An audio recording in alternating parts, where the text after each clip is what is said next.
Hi and welcome to another gaming video. In today's video I want to talk about the Sega Saturn. I'm not going to go into too much detail really about it, just that it's one of my favourite consoles of all time. It's one of the most underrated consoles, and well, even when it comes down to emulation, it's just not there. So the Sega Saturn was released in 94, 95. I know they rushed it out because they tried to get it out ahead of the Sony PlayStation, and it was Sega's, well, I'm going to say first CD console, because it really was. You had the Mega CD before that, but that was an add-on for the Mega Drive, and this was Sega's entry into the 32-bit market.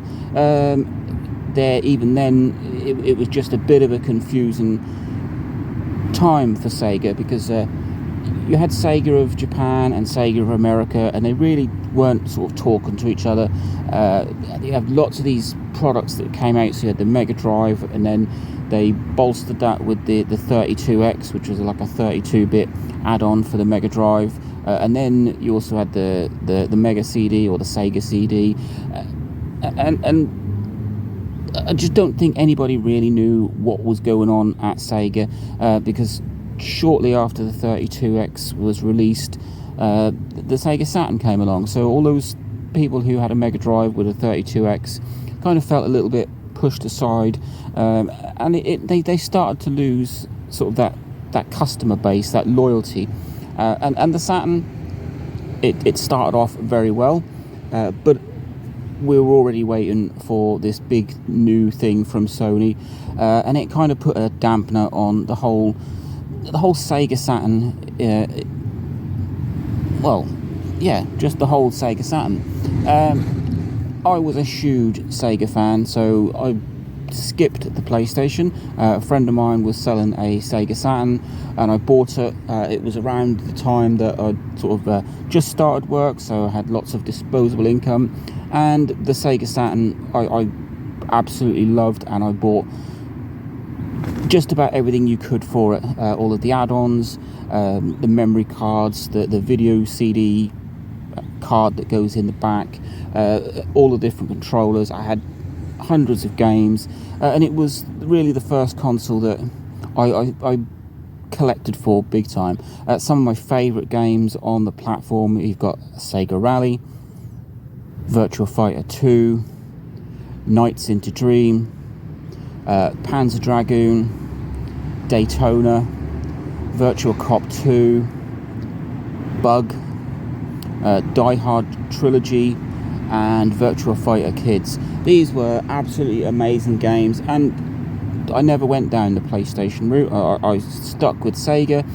The Saturn was fantastic, but then I obviously moved on to the Dreamcast. I've come to appreciate Sony with its PlayStation and its PlayStation 2, but for a long time I blamed Sony for sort of killing off Sega, and it wasn't entirely Sony's fault, but a mixture between Sega not really knowing what they were doing, not marketing, not really talking to each other, and the beast from Sony coming. It really put a nail in Sega's coffin. So, like I said, the Sega Saturn was released around 94, 95. It's part of the 5th gen console, so that puts it along with the PlayStation 1 and the N64, I think. It only sold about 9 million units, so it's not wasn't a very successful console. Some of that is because of the arguments that were going on in between Sega, and some of that was Sony, but there were other things that just, well, developing for the platform was quite difficult.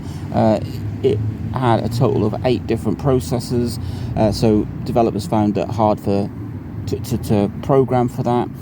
They also used quadrilateral polygons instead of triangular polygons, which everyone else seemed to use. So it just meant development for it was really difficult. And even now, when we talk about emulation, there's emulation for lots of systems past the Saturn, but the Saturn emulation is really still just not where it should be, and it is a real shame, because you can emulate things like the Dreamcast, the PS2, the PS3, and with a decent amount of well, the Dreamcast emulator that I use is absolutely fantastic, but trying to get the Sega Saturn to be emulated, it really is tricky, and a lot of that is down to the fact that it had 8 processors and it uses quadrilaterals. I have tried out the big emulator for Saturn called mednafen, and it is really tricky to get it running. I also bought an Ambernic RG35XXH, which can handle lots of different systems, including the Sega Saturn, but it struggles, and it's not down to the hardware in the Ambernic. It really is just the way that the Saturn needed to be programmed. So developing games for actual Saturn hardware was really difficult, and emulating games is just as difficult, and it puts the Saturn on a back foot. I think more people would be getting into the Sega Saturn if it was easier to emulate, because it was a fantastic console.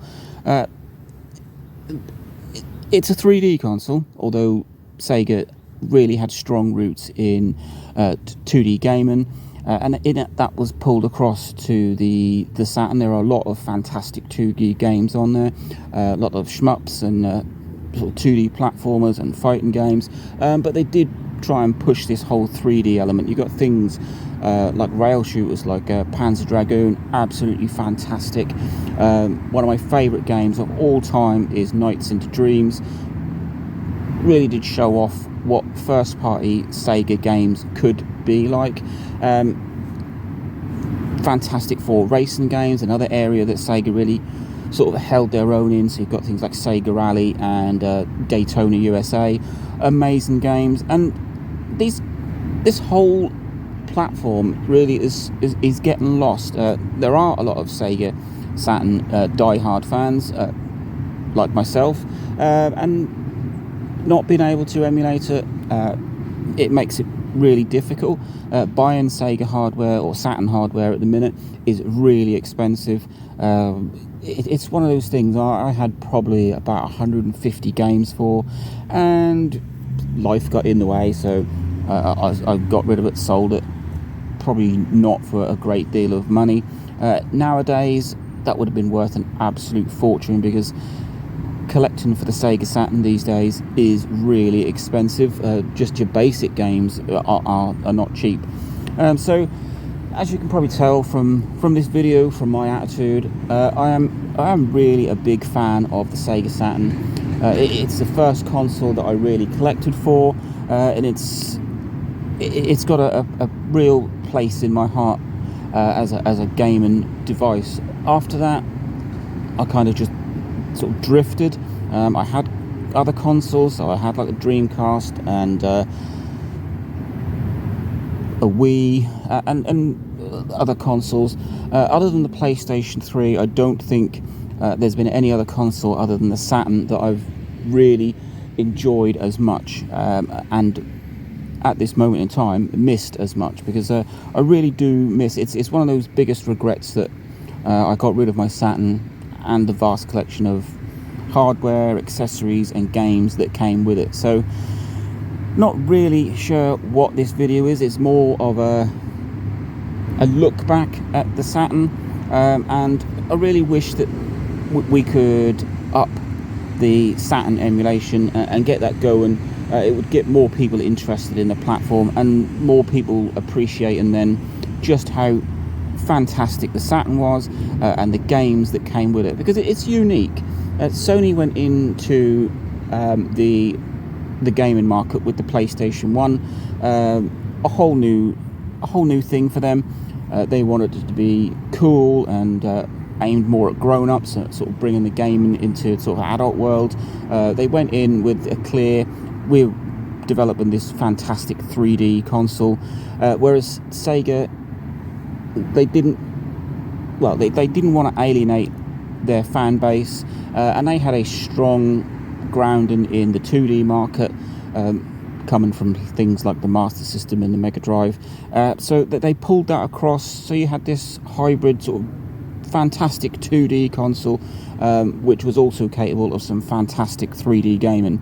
Yeah, the Sega Saturn is a fantastic console, and it's one that seems to be almost lost to history. It didn't sell very well.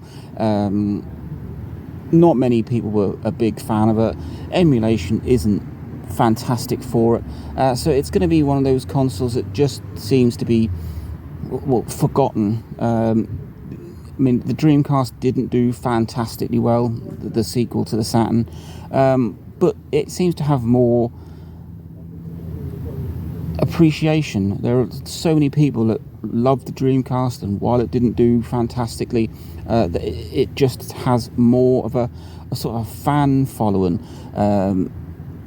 People look back at the Dreamcast and no, it didn't do very well, but it was fantastic. But they don't seem to say that with the Saturn. It's this console that was wedged in between the Mega Drive, which was a huge success, the Dreamcast, which has more, it just seemed to have been remembered more favourably than the Saturn, and it is a real shame, because I love the Saturn.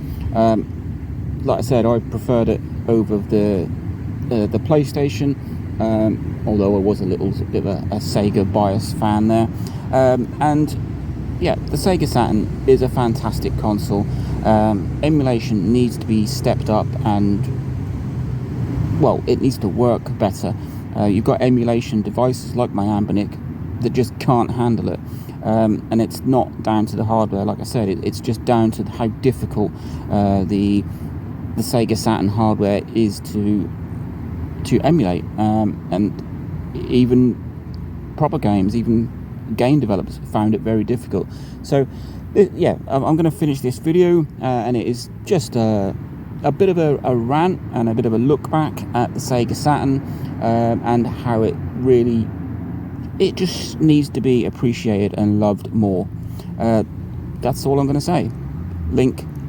Like, subscribe, enjoy.